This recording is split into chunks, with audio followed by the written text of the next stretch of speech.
I never thought my life would come to this. 5 years of marriage, 5 years of loyalty, devotion, and love reduced to a hollow, rotting shell because of her betrayal. Yet here I was, staring at the woman I had promised forever to as she knelt on the floor, her face buried in her trembling hands, sobbing uncontrollably. And all it took was a single letter to bring the mighty facade crashing down. It began months earlier when I started noticing the changes. At first, it was subtle. A new perfume she hadn't mentioned, late nights with vague explanations, a sudden and inexplicable interest in her phone that never left her side. I'm not a paranoid man by nature.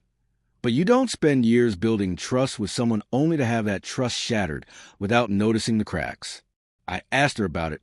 Of course. Are you okay? I said one evening when she came home later than usual. She avoided my eyes, her smile forced. Just busy with work, she replied, her voice tight. I wanted to believe her. I really did. So I told myself that maybe I was overthinking things, that my imagination was running wild. But the signs kept piling up, secretive phone calls, the sudden appearance of lingerie I'd never seen her wear, at least not for me, and an emotional distance that felt like an uncrossable chasm. Then came the final straw. I found a charge on our joint credit card for a hotel room downtown. When I asked her about it, she didn't even flinch. "Oh, that," she said, barely looking up from her phone. "A friend needed a place to stay, so I booked it for her." "Which friend?" I pressed. She hesitated, and that hesitation told me everything I needed to know. It would have been easy to lose my temper right then, to demand the truth and let my anger consume me. But I didn't. Something held me back, a quiet voice inside that whispered, "Wait, be patient." And so I waited.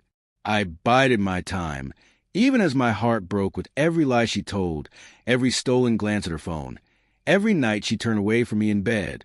But I wasn't idle. I started paying attention to the details she thought I missed, the time she left the house, the excuses she gave, the number she was texting when she thought I wasn't looking. I'm no detective, but I'm not an idiot either. It didn't take long to piece together the truth. His name was Marcus. He worked with her, tall, charming, and confident in a way that made me sick to my stomach. I'd met him once at a work event. He shook my hand and smiled, all the while knowing he was sleeping with my wife. Once I had my suspicions confirmed, I could have confronted her. I could have demanded an explanation, screamed, cried, or begged. But I didn't want her tears or her apologies. I wanted justice. I wanted her to feel the pain she had inflicted on me, to understand the depth of her betrayal. So I began to plan. It started small. I'd casually ask her about her day, feigning interest as she fed me more lies. I'd smile and nod, pretending not to notice the guilt that flickered in her eyes. All the while, I was collecting evidence, texts, emails, photos.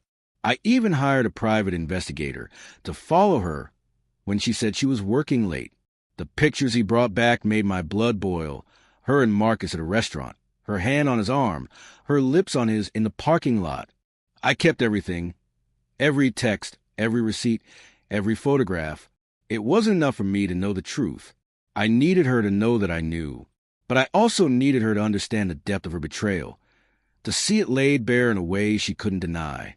The opportunity came sooner than I expected. Our 5th anniversary was approaching, and she suggested we have a small celebration at home.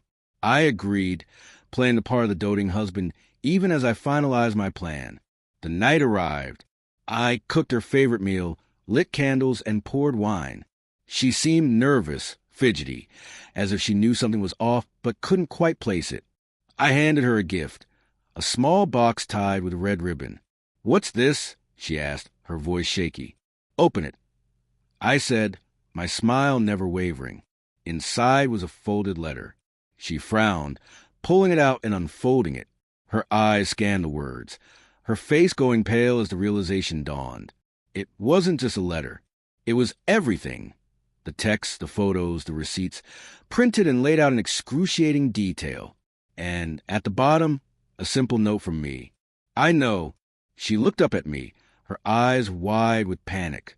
"I can explain." "Don't," I said, my voice calm but firm. There's nothing you can say that will undo what you've done. She opened her mouth to argue, but no words came. Instead, she sank to her knees, the letters slipping from her fingers as she buried her face in her hands, sobbing. For a moment, I felt a flicker of pity, but only for the man I had been, the man who had loved her unconditionally and believed she loved me in return. I didn't shout. I didn't cry. I simply stood there, watching her fall apart. My silence was louder than any words could have been. When her sobs finally subsided, I spoke. "You made your choice," I said. "Now it's time for me to make mine." I had already filed for divorce, the papers sitting on the kitchen counter, ready for her signature. But that wasn't enough. I wanted her to feel the consequences of her actions, to understand that her betrayal wasn't just a mistake. It was a choice, one that had irrevocably changed both our lives. I had also taken steps to protect myself financially. Our joint accounts were frozen, my name removed from any debt she had accrued. The house, bought with my money before we were married, was legally mine. She would have to find somewhere else to live. And Marcus? He wasn't spared either. I sent copies of the evidence to his wife. Yes, he was married too. Her response was swift and brutal, filing for divorce and taking their kids to stay with her parents. His job at their company? Gone, thanks to an anonymous tip to HR about his inappropriate relationship with a subordinate. It wasn't about revenge. At least, that's what I told myself. It was about justice, about setting things right in a world that had gone horribly wrong. And when it was all over, when the dust had settled and the tears had dried, I felt something I hadn't felt in months. Peace. She tried to reach out, of course. Apologies, pleas for forgiveness, empty promises of change. But I knew better. Some things can't be undone. Some wounds can't be healed. And as I watched her walk out of the house for the last time, suitcase in hand, I felt no sadness, no regret, only relief. Life goes on, they say, and it does.